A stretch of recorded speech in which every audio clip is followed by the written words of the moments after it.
Hi, Sean the EQ Commando, delivering excellence with emotional intelligence, working from home today and answering questions that I've been asked over the last month. So one of the questions I got asked on a recent leadership training program was from the leader, why are some of my best people leaving? Okay, interesting. My immediate short answer is that great people don't leave companies. They leave bad management. So wake up, it's you. That's a fairly challenging statement to make for leaders. But here's the thing, if they're not aware that they're the problem, how can they help to fix or sort any problem? People leave people. They also buy people, and they are also interested in how much people care.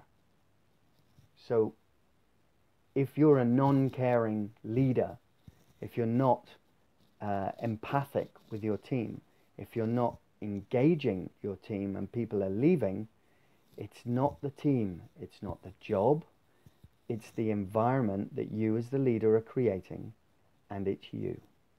Now the good news is, no matter how smart, intelligent, techie you may be,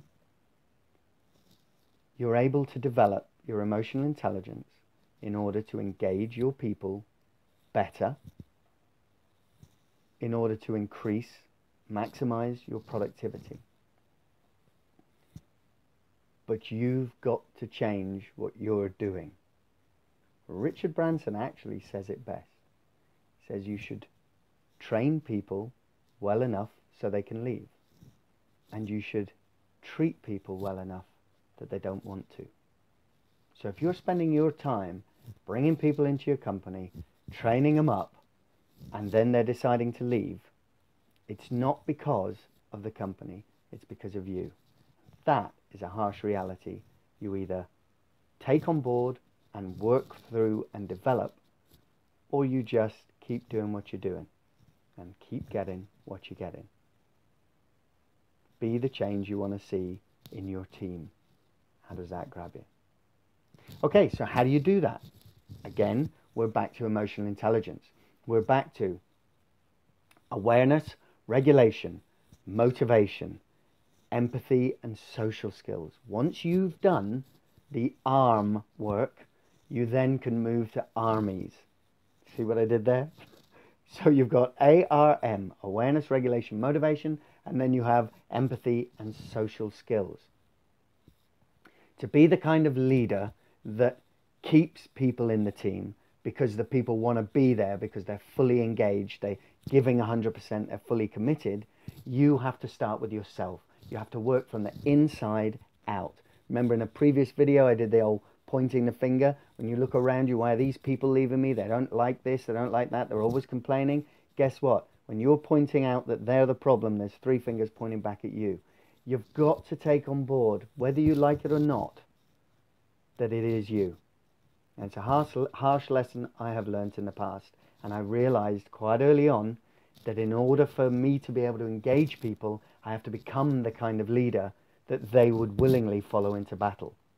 And how do we do that? So you become aware of what's going inside of you, the thoughts, the feelings, and the emotions that are coming up, and you regulate them. You regulate them by just turning the volume down on them. Meditation's a great way to do that. 10 minutes a day, that's all you need. That'll be another video. Once you can learn to turn the volume down on that, or turn the color down, whichever you prefer, you can then ask yourself, what outcome do I want from the interaction? Where am I going as a leader? Where do I want the team to come with me? How can I harness their energies better than I'm currently doing? So what outcome do I want? What motivates me? The last 2 points of the RMEs is the empathy and the social skills. Empathy is really just about understanding what's going on for other people. The real need that most of us have, and you'll see this if you observe any conversations, is we have a need to express, to speak, to share. And really what we're trying to do is to share with the other person what's going on inside of us, what we're about, who are we, and what we're hoping to receive is understanding. So one of the key tenets here is to be heard. One of the key tenets, forgive me, I've got another message coming in there. One of the key tenets is that our need for understanding is greater than our need to understand someone else. So we seek first to be understood before we can understand. So in this interaction, you have to choose to hear, listen, and understand the other person. That's part of the empathy. Active listening. When you ask questions and you really dig into what's going on for the person who's sharing with you, that way you get empathy. That way they feel happy that they've been understood, they've been heard, and now they're in a position to hear what's going on for you. Try it the other way around, which is what most people do. Think about it. In a conversation, most people are just waiting to speak rather than really listen and understand what's being said. And the reason for that is because we're all trying to be heard and understood. So take the higher road. Listen to what's going on with your team, with your people. And the third one is that social skills. Being able to engage people more roundly. This is part of the empathy. If people are feeling understood and they're happy with that, then they share that with others. If you can do that in a group setting and let people know that where you're wanting to go, where you're wanting to do, actually starts with who they're being and how you can help them, then guess what? You get the engagement, you get the buy-in. So that's ARMES, ARMES. It's the basis of emotional intelligence. When you get this cracked, it makes about 85% of the difference in the workplace. And the thing that makes me laugh so often is when leaders are blaming others and they try to do more and they're doing more and they keep doing more and they get involved and they start micromanaging. And it says all this is doing is showing the team that there's no trust. You're losing the team's trust. You're not trusting them. They don't feel valued. And guess what happens? You end up taking on more workload. So you work more, work harder, work faster, work longer, and actually the company is not going anywhere forward because the team is not engaged. Actually, if you engage and develop your own emotional intelligence, you end up doing less by being more.